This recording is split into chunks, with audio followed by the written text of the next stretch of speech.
Today's case hides its truth in the smellest corner. The clues begin quietly, but the journey is unforgettable. Let us get started.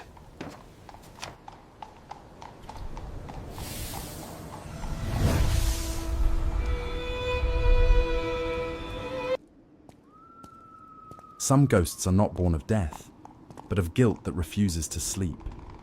It begins in the quiet heart of London, where a trembling clockmaker swears that something breathes beneath his cellar floor.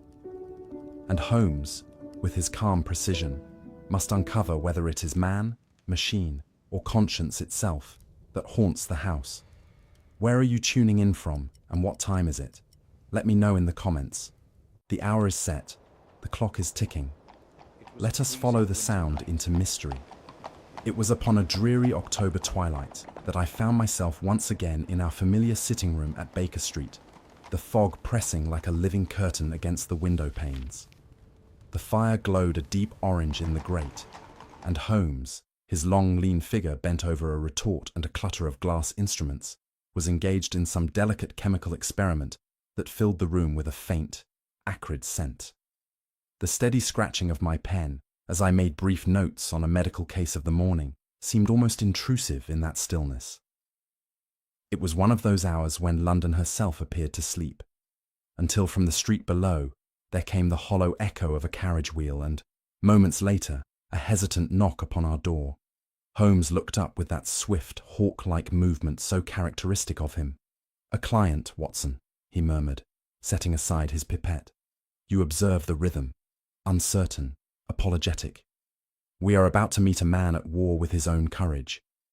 Mrs. Hudson's gentle tread was followed by the shuffle of hesitant feet.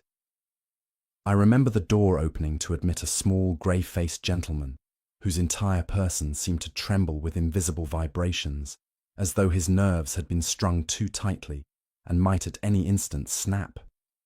Mr. Thaddeus Venn, such was our visitor's name, was, as Holmes afterwards remarked, a man built for precision rather than passion. The stains of oil upon his fingers betrayed long acquaintance with the workings of fine machinery. Yet his eyes, rimmed with sleepless shadow, darted about the room as if expecting pursuit even there. "Mr. Holmes," he began in a voice not much above a whisper, "I fear I must trespass upon your kindness. My trade has ever been the measurement of time, but time, sir, has turned against me." Holmes motioned him to a chair and offered a measure of brandy.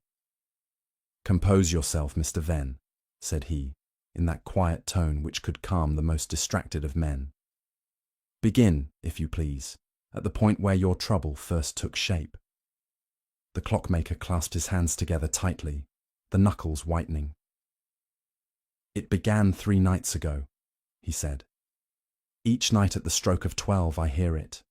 First a ticking from below, faint but regular.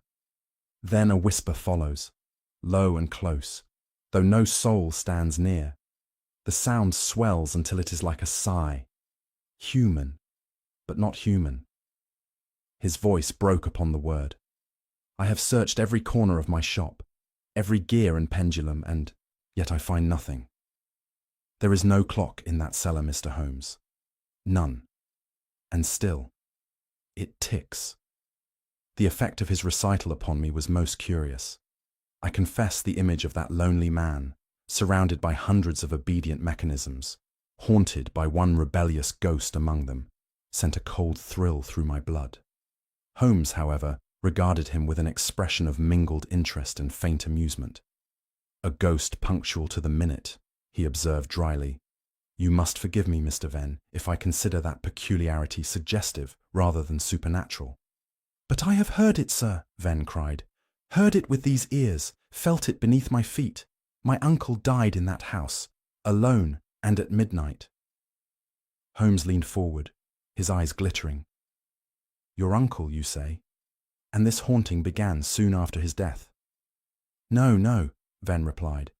"Years have passed since then. Only now has the sound returned." Holmes nodded slowly, steepling his fingers. "Then we are concerned less with the past than with the present mechanism of fear. Tell me, is the cellar accessible to any save yourself?" Venn shook his head. None, save my niece Clara and my apprentice. Both swear they have heard it too. Curious, murmured Holmes. You speak of a cellar. Describe it to me. The arrangement, the flooring, the materials used. Spare no detail, I beg of you. Under Holmes's gentle but relentless questioning, the man's trembling gradually yielded to precision. He spoke of the flagged stones, the narrow steps leading down from the workshop, the air heavy with oil and dust. Holmes's pencil moved swiftly across his notebook, noting times, intervals, and the rhythm of the mysterious ticking. At length Venn rose, visibly steadier. Mr. Holmes, he said, I beg you to come tonight. I cannot face another hour of darkness alone. Whatever is down there, mortal or otherwise, I feel it will drive me from my senses. Holmes stood, his features alive with the suppressed excitement that only a puzzle of the mind could awaken in him. You shall not face it alone, Mr. Venn, he replied. Watson and I will accompany you. A ghost that keeps regular hours. Ah, that is a phenomenon worth our attention. 11 o'clock, you said. We shall be there before midnight strikes. As the door closed behind our visitor, the last of the fog curling in after him, Holmes turned to me with that faint smile I had come to recognize as the herald of adventure. There, Watson, said he, refilling his pipe. We have before us a ghost obedient to the laws of precision, a rare spirit indeed.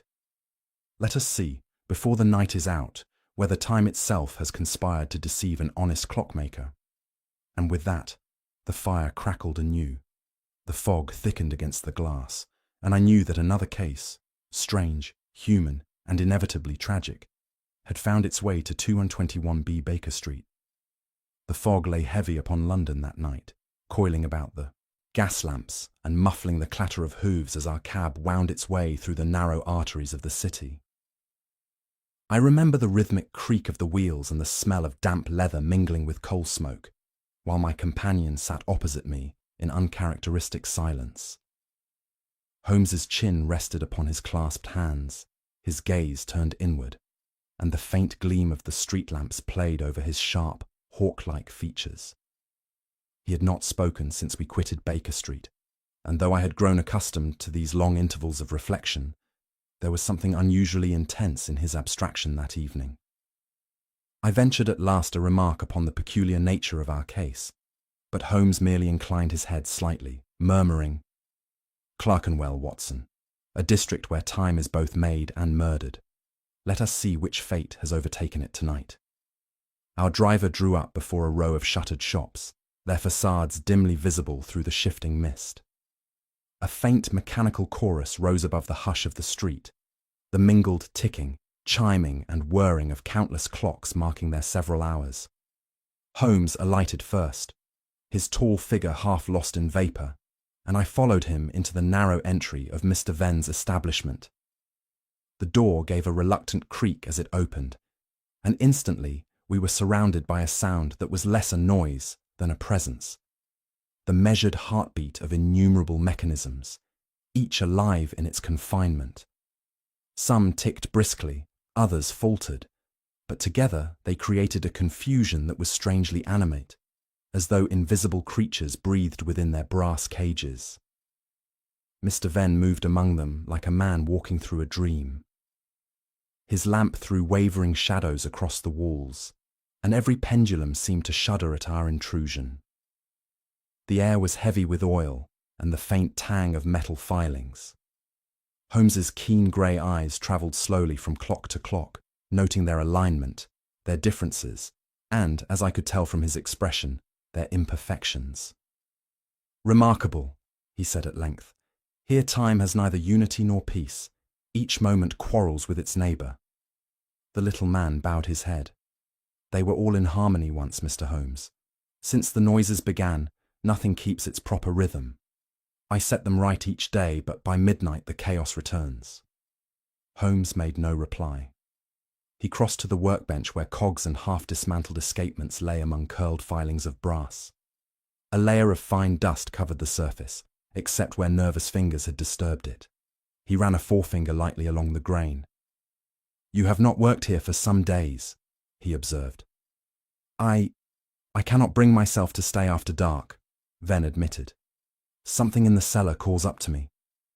I feel it even now, beneath our feet. At that moment, a faint metallic chime sounded, delicate, hollow, and unmistakably from below. Venn started violently, clutching at the counter. I saw Holmes tilt his head, listening not with the ear alone, but with the entire precision of his being. No ordinary echo, he murmured. There is vibration in the floorboards. He stooped and pressed his palm flat against the timber. The boards trembled faintly under his touch. A steady, regulated pulse that continued long after the chime had faded. Do you perceive it, Watson? He asked softly. A rhythm too deliberate for accident. The whole house seems to beat, as though time itself had grown weary of silence. Venn made a choking sound. That is the very thing. It comes and goes at the same hour, always measured, always patient, like something waiting. Holmes's eyes had brightened with that peculiar light which signalled the birth of deduction. My dear sir, said he, rising to his feet, you may console yourself with the knowledge that no spirit ever possessed such exquisite punctuality. There is, I believe, a mind and a hand behind your phantom, one that understands both fear and engineering. He paced once across the narrow shop, then paused before the cellar door. The handle was cold to the touch, and the wood about the lock bore faint scratches. Locked, he observed, and wisely so, perhaps. For now we shall not intrude. Then you believe, Venn began. I believe, Holmes interrupted, with that faint, ironic smile which so often preceded revelation, that ghosts seldom trouble themselves to wind their own machinery. Someone, my good Watson, has wound this one very carefully indeed. With that, he extinguished his lantern and motioned for us to depart. As we stepped once more into the fog-drenched street, the overlapping tick of 100 clocks faded behind us until it seemed the whole of Clerkenwell had fallen still, as though the city itself were holding its breath. Holmes turned up his collar and said in a tone of quiet satisfaction, We have glimpsed the outline of a most singular deception. Let us see if, by patient inquiry, we can set the hands of this mystery to their proper hour. The room into which we were shown bore that curious air of both habitation and neglect which speaks of a mind too anxious to order its surroundings. The curtains were drawn, though daylight still pressed faintly against them, and the smell of polish and dust hung in the air like the residue of former care. A small lamp burned upon the mantel, its glow touching the face of Miss Clara Venn, who rose from a low chair to greet us. She was a woman of perhaps 28, delicate in frame and pale of countenance, with an expression that seemed perpetually poised between composure and collapse. Her hands were folded tightly together, yet they trembled despite her efforts at restraint. My uncle is resting upstairs, she said in a voice soft and tremulous. He grows weaker by the day, though I pray your visit may relieve him of this dreadful fancy. Holmes inclined his head. We shall do what reason allows, Miss Venn. Fear, when left unexamined, tends to multiply in the dark. Perhaps we may shed a little light. She smiled faintly at that, though her eyes moved nervously toward the stair, as though expecting her uncle's voice to call out at any moment. Holmes's gaze wandered about the room, to the unfinished mechanisms upon the table, the draped windows, the closed door that led, I suspected, to the rear of the shop. His manner was at once courteous and detached, the physician of the mind preparing his diagnosis before the patient had uttered a word. When she spoke again, it was with a rush, as though the words had long waited for release. It is his imagination, Mr. Holmes. He has spent a lifetime surrounded by the ticking of clocks. He has listened to them so long that he begins to hear what is not there. Each night he sits awake, convinced that some unnatural sound rises from beneath the floor. I have begged him to rest, but he believes himself haunted by time itself. I could not help glancing at Holmes. An overworked mind, perhaps, I suggested. Or a very precise one, he murmured, his eyes still moving about the room. Fear, Watson, is seldom random. It has a structure, even if the sufferer cannot perceive it.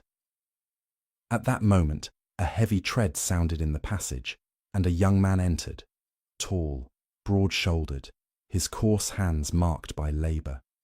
His brow was furrowed, and his eyes, a shade too bright, betrayed both pride and resentment. Miss Venn's composure faltered visibly. "This is Mr. Rudge," she said, "my uncle's apprentice." The man inclined his head awkwardly, his manner that of one forced into politeness. "I did not know we had visitors," he said, his tone bordering on insolence. "I hope the old man's not told you he's being haunted again." "Mr. Holmes and Dr. Watson are here to assist," Clara replied coldly. "Your tone is ill-suited to the occasion." He shrugged. "If the master wishes to see ghosts, I can't stop him. But he's not the man he was. He's hiding something, I swear to it. Something alive, under those boards." A sharp exclamation escaped Miss Venn, half outrage, half fear. Holmes, however, made no attempt to silence the outburst. Instead, he observed both faces closely, as a naturalist might study two rare insects under glass. "Alive?" he said quietly. "That is a curious phrase, Mr. Rudge. What leads you to suspect life in a place where only dust and wood are expected?"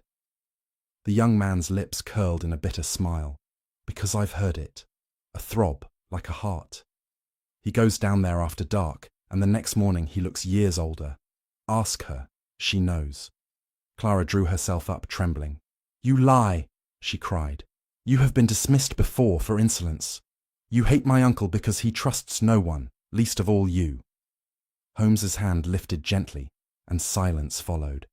"Each of you tells a truth coloured by fear," he said, his tone mild. "But truth, like fine mechanism, depends on alignment. Let us see where the gears fail to mesh." He turned his questions with quiet precision.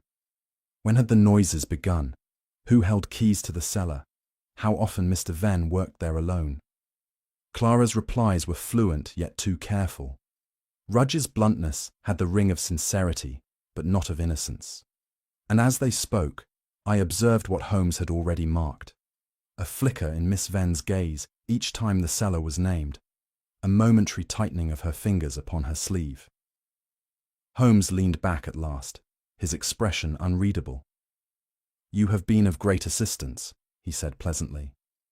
"I think Dr. Watson and I have seen enough for one evening." Clara rose, visibly relieved. Yet as we made our way to the door, Holmes paused, feigning to adjust his gloves. In that instant, Miss Venn's eyes darted, quick as a swallow, toward the locked cellar door. The gesture lasted scarcely a heartbeat, yet it was enough. Holmes's brow lifted ever so slightly. His gaze followed hers, then returned to its usual composure. Once outside, he drew a long breath of the damp evening air. "There, Watson," he said, with quiet satisfaction, "is our first clear signpost. When a woman of fragile nerves fears a ghost, it is to be pitied. But when she fears what lies beneath, the matter passes from the spectral to the human, and that is where our true investigation begins." The stairway was so narrow that the flame of our lantern brushed the wall as we descended. The chime of midnight from above mingled with the echo of our boots, and I could feel the air grow colder at each step. Mr. Venn led the way, his hand trembling upon the rail, while Holmes followed, with his usual composure, the light glancing off his sharp profile. The smell of metal and old oil grew stronger until at last we reached the floor of the cellar, a small stone chamber with a low, arched ceiling. The faintest draught moved through it, not enough to stir the dust, but sufficient to whisper of long neglect. Above our heads, the muffled ticking of the hundreds of clocks in the shop blended into a strange pulse, like the breathing of some enormous creature sleeping overhead. Holmes raised the lantern. "You perceive, Watson," said he, "the very theatre of this man's fears." His words echoed faintly. "And, if I am not mistaken, the heart of our mystery beats somewhere within these four walls." The light revealed little: a workbench thick with grime, a few rusted tools, and the blank face of the cellar wall. Yet the silence of the place was such that even our own breathing seemed intrusive. I confess that a chill passed through me, though Holmes's calm presence steadied my nerves. We stood thus for several moments. The lantern cast slow-moving shadows that stretched like fingers across the floor, but nothing stirred. Then, as the clocks above struck their 12th note, all sound seemed to fall away. The cellar, for one awful instant, became utterly still. That stillness was more dreadful than any noise. It was as if time itself had been arrested in that subterranean air. I could see the dust motes hanging motionless in the light, thousands of them, suspended mid-flight. And I felt as though we trespassed in some forbidden chamber where the ordinary laws of motion and breath had ceased to exist. Holmes moved with infinite care, his eyes taking in every surface. He crouched beside a cracked flagstone, tracing its seam with one gloved finger. "The silence, Watson," he murmured, "is not natural. It has been imposed." Before I could frame a question, a sound reached us, so faint that at first I thought it an illusion born of tension. It came again, a rhythmic throb, deliberate, slow, and horribly regular. Mr. Venn clutched at my sleeve. "It is awake," he whispered. "The ghost is awake." The sound grew more distinct, like the beating of a distant heart, each stroke measured with uncanny precision. The old man's lamp shook in his hand, and its wavering light lent movement to the shadows, so that the cellar itself seemed to breathe. Holmes motioned for silence. He set down the lantern and knelt, placing his ear to the cold stone wall. His expression, usually so composed, grew intent. "Not a ghost," he said at last. "No heart ever beat with such constancy. The rhythm is mechanical, the pulse of a design, not of life." He rose slowly and crossed to the far corner, where he examined the junction of wall and floor with his magnifying lens. I could see his nostrils flare slightly. "Do you smell it, Watson?" "Paraffin," I answered, surprised. "Precisely. And here—" He touched the wall where small black marks marred the pale stone. "Soot. Someone has recently kindled a flame, though none of our frightened witnesses would dare come here after dark. We are dealing not with phantoms, but with human cunning." The throb continued, steady as a clock. Holmes turned the lantern toward a fissure near the floor. I heard a faint hiss of air escape from it, a breath that seemed almost alive. The flame flickered in answer. "There lies your ghost, Watson," he said, smiling faintly. "A mechanism devised to frighten an old man from his wits, an infernal contrivance of metal and air, ingenious but not supernatural." I gazed at the wall, half in wonder, half in disgust. "To use a man's livelihood, his very trade, against him," I said. "It is devilish." Holmes regarded the trembling clockmaker with an expression of pity. "Fear, my dear Watson," he said softly, "is a tool as precise as any gear or spring. Someone has wound this one with remarkable care, but we shall see to it that its ticking stops before the night is over." And as he spoke, the rhythmic pulse began once more, measured, unrelenting, the cold heartbeat of deceit hidden within the breathing cellar. We were seated in the dim confines of Mr. Venn's workshop late the following afternoon, when a sharp rap sounded at the door. Holmes, who had been leaning back in quiet contemplation, rose instantly, his expression brightening with that peculiar animation which attended the arrival of officialdom. The door opened to reveal Inspector Lestrade, his short figure framed against the pallid light of the street, and his face wearing that mixture of self-importance and embarrassment which so often attended his visits to Baker Street. "Ah, Holmes," said he, stepping in briskly. "I thought I'd find you here. It's a queer little business, this one, and I fancy your nose for oddities may prove useful." Under his arm, he carried a sealed packet of documents, which he laid upon the workbench with the air of one presenting evidence before a magistrate. Holmes gestured him toward a chair. "You come burdened, Inspector. I trust it is with something weightier than a warrant for phantoms." Lestrade permitted himself a dry smile.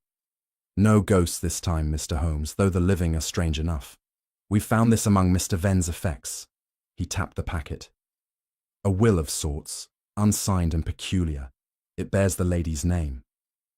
His small eyes shifted toward Miss Clara Venn, who sat by the window, pale but composed. Holmes broke the seal and unfolded the parchment, spreading it upon the table beneath the lamp. Unsigned, you say? Curious. And yet in so precise a man as our clockmaker, even the absence of a signature must carry intention. The document, as Lestrade explained, named Clara Venn sole inheritor of her uncle's business and property, but its date was recent, and the handwriting unlike that of his earlier correspondences. We can't say whether it's a forgery or a draft, said the inspector, but the old man swears he never put pen to paper for it. Holmes bent low over the sheet. His eyes, under half-lowered lids, traced each stroke with deliberate care. Observe, Watson, he murmured. The paper is not the sort one buys in Clerkenwell, but in Bond Street. The ink, too. German manufacture of a type more suited to commercial ledgers than legal documents. And here, he ran his long finger along the blank signature line. A tremor, faint but certain. Not the trembling of age, Lestrade, but of hesitation. The hand that stopped here did so not from frailty, but from doubt. Miss Venn's voice, low and uneven, broke the stillness. Then you believe it false? I believe it unfinished, Holmes replied. And unfinished things in law are often the most dangerous. Before anyone could speak again, a faint sound intruded from the adjoining passage. A whisper, no louder than the sigh of air escaping a clock's casing. Clara started visibly, her face blanching. Mr. Venn, who had been silent till then, rose unsteadily. You heard it, he cried. You all heard it this time. Holmes motioned him to calm. Pray sit, Mr. Venn. Whatever speaks in your corridor tonight does not belong to the other world, I assure you. But even as he spoke, the whisper came again, a soft sliding murmur, like words formed too close to the ear. Lestrade glanced sharply at the door, while Clara pressed a trembling hand to her throat. The sound ceased as suddenly as it had begun, leaving in its wake an oppressive silence. Holmes's face was expressionless. He waited a full minute before turning to Mr. Venn. Does this visit coincide with the hour at which you hear your ghost? The old man nodded weakly. Then we may regard it as a rehearsal, said Holmes quietly. A deliberate act meant to impress upon you the certainty of your own madness. He drew a slow breath, his tone taking on that calm authority I had heard so often when truth hovered on the edge of revelation. There is no ghost here, Lestrade. There is method. Someone wishes to break this man's mind by degrees, to persuade him that he hears what no one else can, until his reason yields altogether. Once that is accomplished, the unsigned will become an inheritance, and the matter is closed by natural cause. Lestrade gave a low whistle. You think the lady... Holmes raised a hand. I think nothing, I observe. His gaze, keen and unwavering, turned upon Miss Venn. She met it with wide eyes, her lips parting in protest. Mr. Holmes, I swear I have done nothing. But even as she spoke, his eyes dropped for an instant to her sleeve. Your protest may be honest, he said softly, but ink does not stain itself. Following his glance, I saw upon the edge of her cuff a small, bluish smear, faint, yet unmistakable.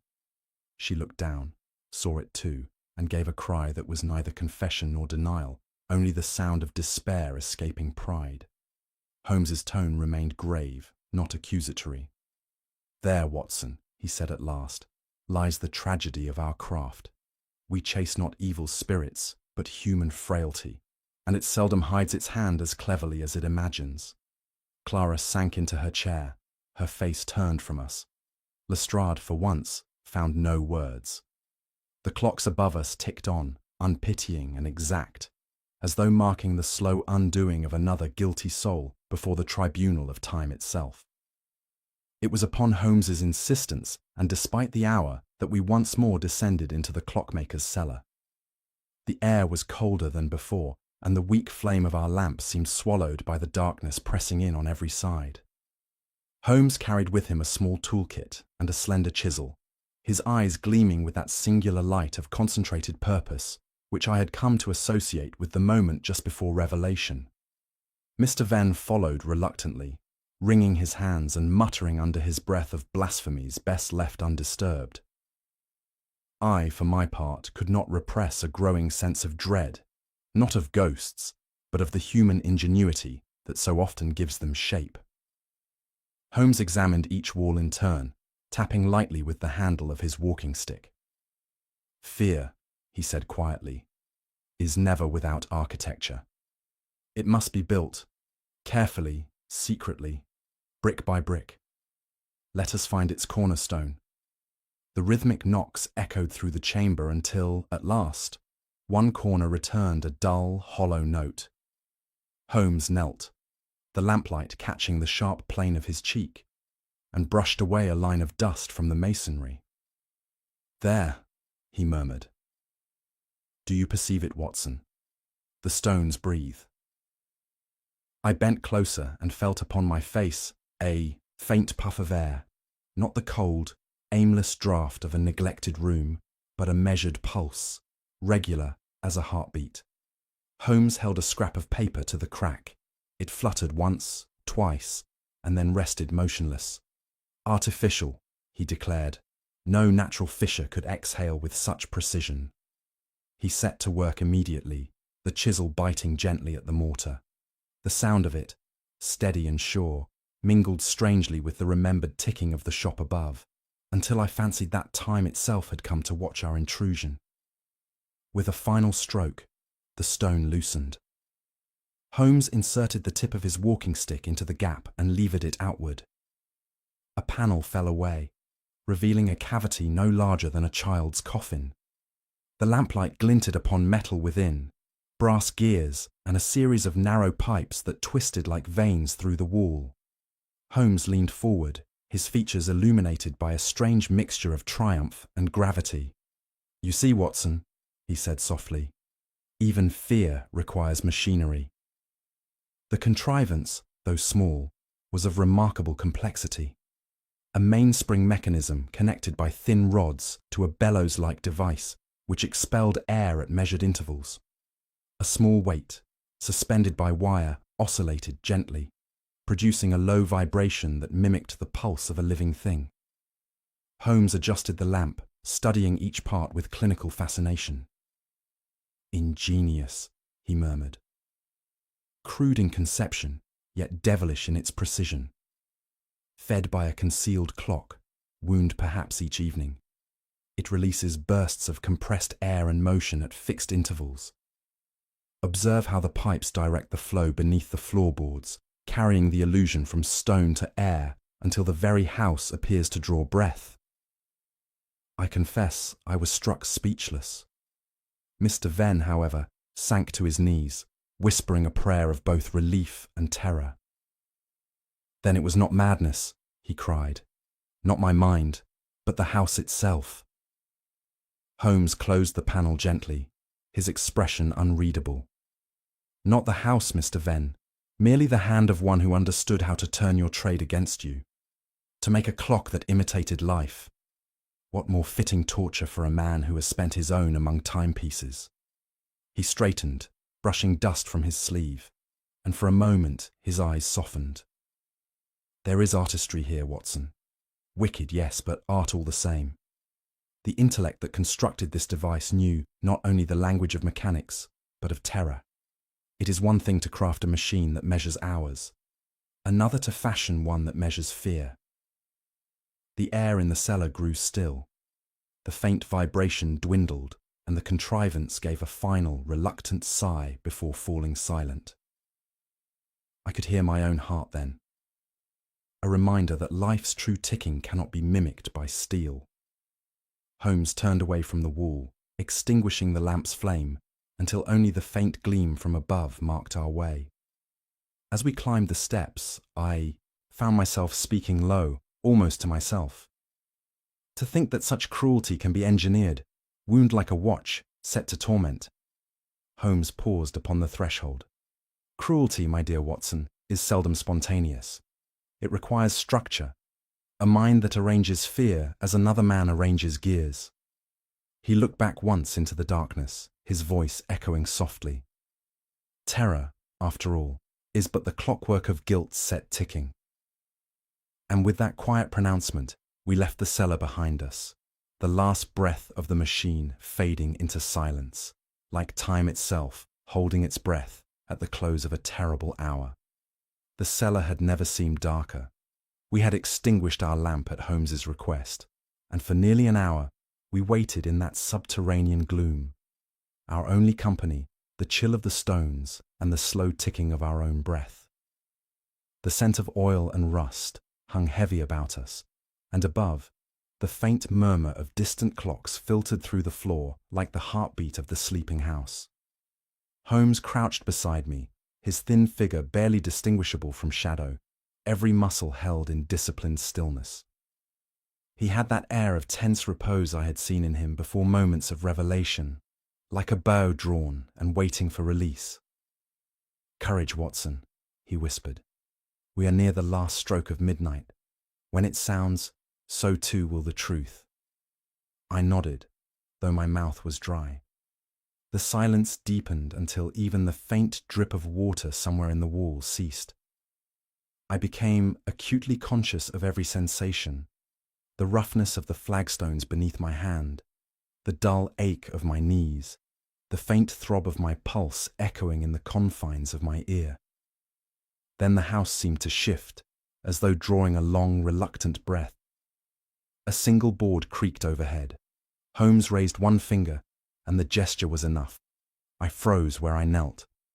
Another sound followed, the cautious slide of a shoe upon wood, then another, lighter and measured. Someone was moving with practiced care. Holmes's face was turned upward, his eyes gleaming faintly, even in the dark. The old timbers gave a protesting sigh as the weight above them shifted.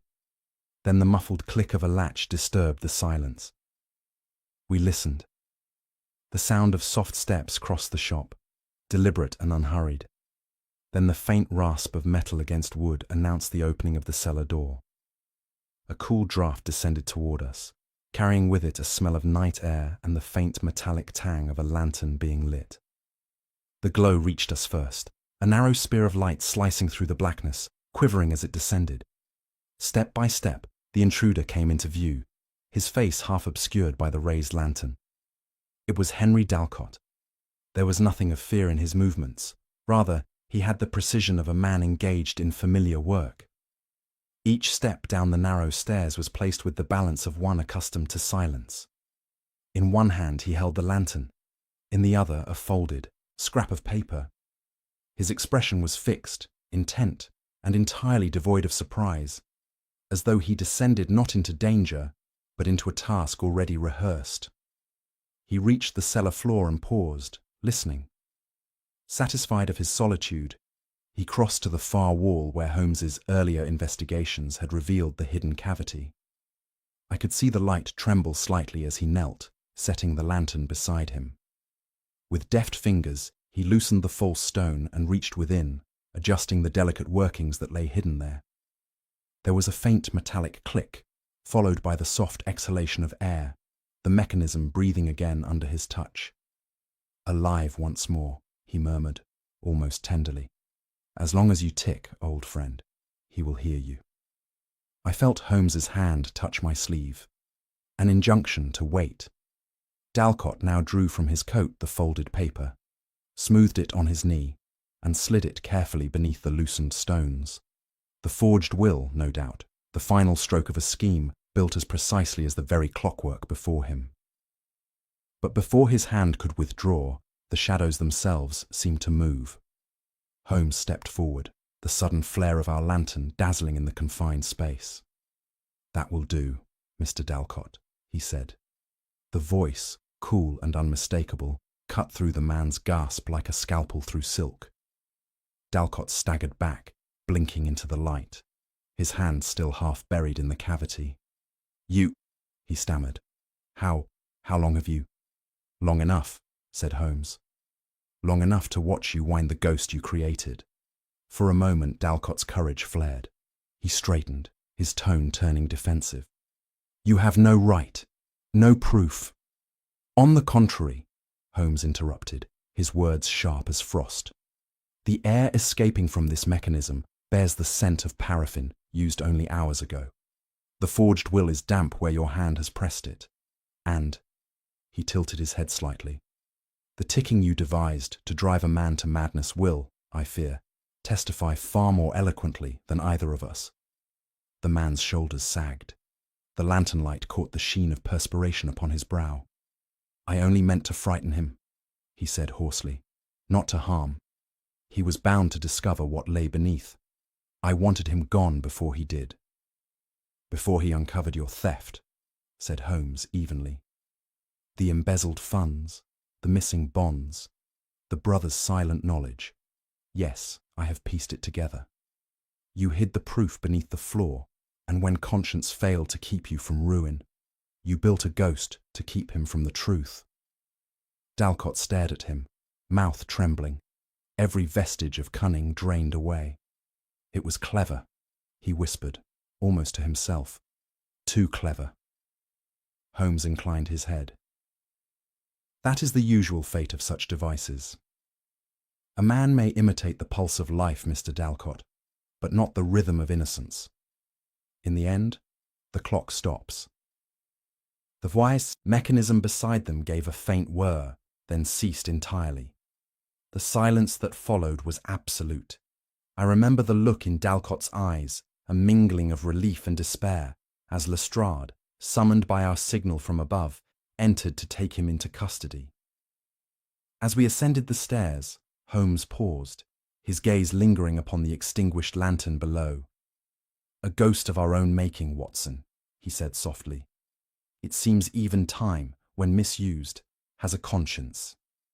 And I thought, as we stepped out into the waning night, that there was more pity than triumph in his voice. Dalcott stood motionless before the extinguished lantern, his face ashen and his fingers twitching at his sides. The device, which only minutes before had breathed with the mockery of life, now lay silent within the cavity of the wall. The cellar seemed to exhale in unison with it, the air thick, the dust trembling in the stillness. Holmes's tall figure was outlined faintly by the first pallor of dawn filtering through the grating above. His eyes rested upon Dalcott, calm and unwavering, as if studying not a criminal, but a mechanism of guilt winding down before him. You have heard its last breath, Holmes said quietly. Now we shall hear yours, Mr. Dalcott, in words. The man shuddered. You think me monstrous, he muttered. But I am not. I did not mean harm. Holmes's expression did not change. Monstrous? No. Human, which is infinitely worse when intelligence and fear conspire together. Speak plainly. What lies beneath this floor? At that, the colour drained wholly from Dalcott's face. He looked down as though the very stones held his reflection. The truth, he said hoarsely. The truth I buried years ago. Holmes folded his arms, the faintest motion of assent encouraging him to continue. I was clerk to Ven's elder brother, the shrewder of the two, though less kind. He trusted me with his accounts. I betrayed him. He ran a hand across his mouth, as if the words themselves had a taste of metal. There was a shortfall. I made good use of his money, and the books made good concealment of the loss. I told myself it would be temporary, but when the old man began to suspect, I hid the records here, beneath the floor of this cellar. It was to be for a week, a month, until I could repay. But one lie begets another, Mr. Holmes, and each grows larger than the last. Holmes's gaze was sharp, but not unkind. And the funds? Gone, long gone. His death spared me the gallows, but not the sentence I gave myself. Holmes inclined his head slightly. Your punishment, then, was your own conscience, a creditor most relentless. Dalcott gave a short, mirthless laugh. Conscience? No, sir, Fear. I lived each day with the terror that someone, the brother, the apprentice, anyone, would stumble upon what I had hidden. And then one evening, years later, I learned that Mr. Thaddeus Venn had found his brother's old ledgers. He did not understand them, but I knew what they contained. I saw in his eyes that he meant to examine them closely, and so I contrived to keep him away from this place. He gestured weakly toward the wall where the mechanism lay. I told myself I only meant to frighten him. He was a man of delicate nerves. He believed in omens and whispers. It was easy to give shape to his fears. I used my skill, the only gift I had left, to build a ghost.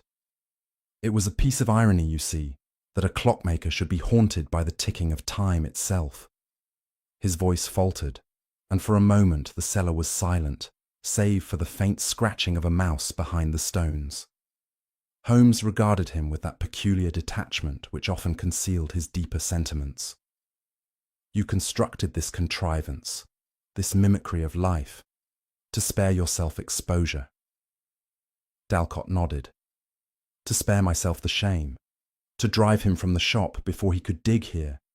I never wished him harm. But when his health began to fail under the strain, when his eyes grew hollow from sleepless nights, I had gone too far to undo what I had set in motion. The ghost had outlived its master. Holmes stood for a long moment in silence, the faint light tracing the planes of his austere face. "No," he said at last. "The ghost never lives. It is merely the echo of a man's fear, set into motion by cowardice. You wished to silence your guilt, Mr. Dalcott, but instead you taught it to speak. You built this engine not to destroy but to deceive, and deception, however ingenious, is the twin of cruelty. You have not only stolen a man's peace, but made his terror your refuge." Dalcott lowered his head. "You speak truth, Mr. Holmes," he whispered. "It was fear that governed me. Even now, I can hear it ticking." Holmes turned away from him then, addressing Lestrade, who had listened in solemn quiet. "Inspector, the law will find its proper measure of punishment. But remember, this was a crime of intellect misused, not of violence. See that the man is treated as such." As Dalcott was led up the narrow steps, the first rays of dawn filtered more fully into the cellar. Dust floated in the beam like minute constellations. I found myself gazing down at the mechanism in the wall, now wholly still, the parody of life extinguished. Holmes replaced the panel gently and extinguished his lamp. "You see, Watson," he said, his voice low, "every man has his own clock. Some wind it with conscience, others with fear. When it runs down, we call it remorse." We stepped out into the morning, the air raw and cold after the cellar's oppression. The sound of distant carriage wheels mingled with the first sparrows calling from the rooftops. Holmes's words lingered with me as we walked toward Baker Street, and I found myself thinking how strange it is that time, which heals, exposes, and condemns, should also serve as man's most silent accomplice. For though the ghost of Mr. Venn's cellar had been laid to rest, the ticking of Henry Dalcott's conscience would, I suspected, mark its hours long after the clocks of Clerkenwell had all fallen still. When at last we returned to Baker Street, the dawn had already broken upon the city, painting the chimney pots in muted gold and grey. Holmes, who had been silent throughout the cab ride, moved with his customary precision as he hung his coat and settled into the armchair nearest the fire. I followed suit, grateful for the warmth that met us after that chill night in Clerkenwell. The familiar disarray of our sitting room, the strewn papers, the violin resting across a chair, the faint scent of tobacco and chemicals, seemed oddly comforting after the moral confusion of the hours just past. Holmes leaned forward, resting his elbows upon his knees, and stared into the flames. For a long time, neither of us spoke.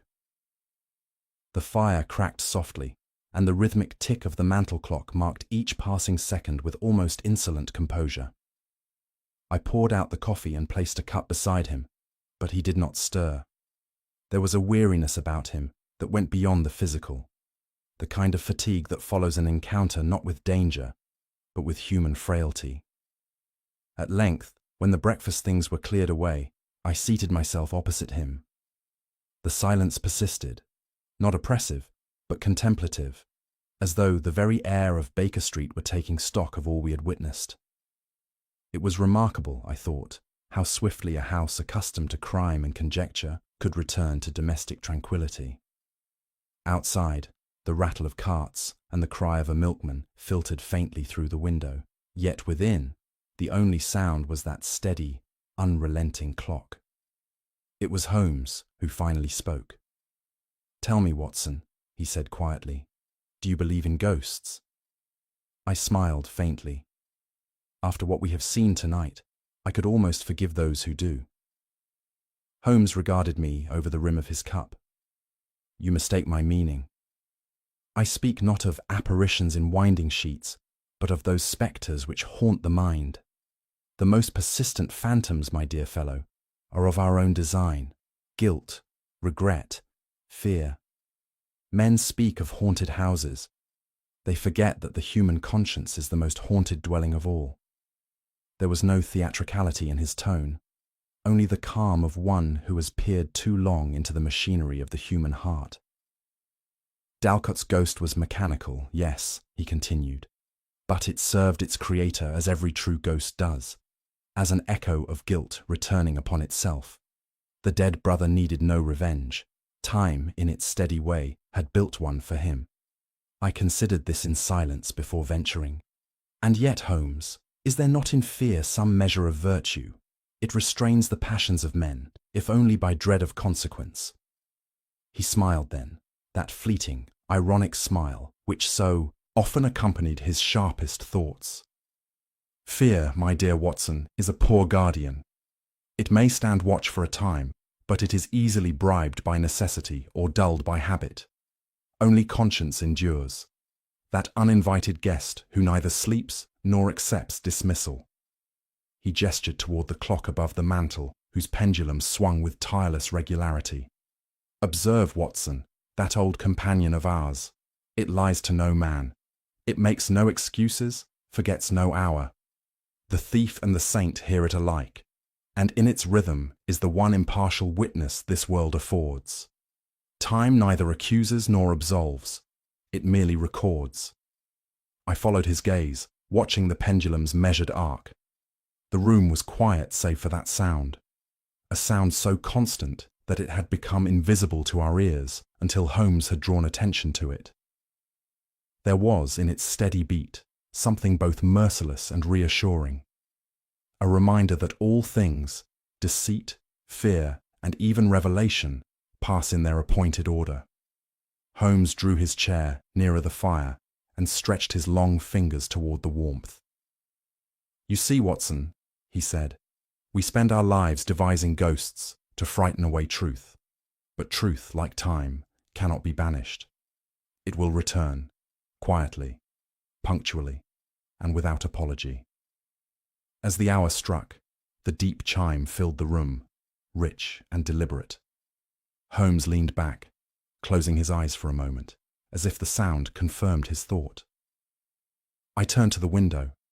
Outside, the morning mist had lifted, and London stirred to its daily toil.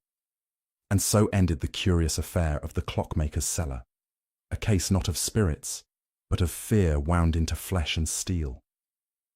Yet long after the fire had sunk to embers, I found my eyes drawn again to the clock above the hearth, its pendulum marking each second with patient insistence. It seemed to me then that Holmes was right. Time, like truth, cannot be silenced, and beneath its rhythm, the hearts of men will always beat, guilty or not, until both fall still together. Holmes sat for a long while without speaking, his gaze fixed upon the faint glow of the hearth. At last he said quietly, "You see, Watson, it was never the ghost that haunted that house, but the conscience of a man who tried to bury time itself. The dead have no need to whisper. It is the living who cannot endure silence." I nodded, though my thoughts lingered on Dalcott's trembling confession. "And yet," I said, "it was fear that revealed him in the end. Holmes smiled faintly. Precisely. Fear is an honest creature, Watson. It tells the truth, even when its master lies. What do you think was Henry Dalcott's greatest mistake? His crime, or his belief that he could outwit the ticking of his own guilt? Let me know in the comments below. If you enjoyed this mystery, share it with fellow Holmes enthusiasts, subscribe for the next investigation, and join us again where reason meets the shadows, and truth waits quietly to be found.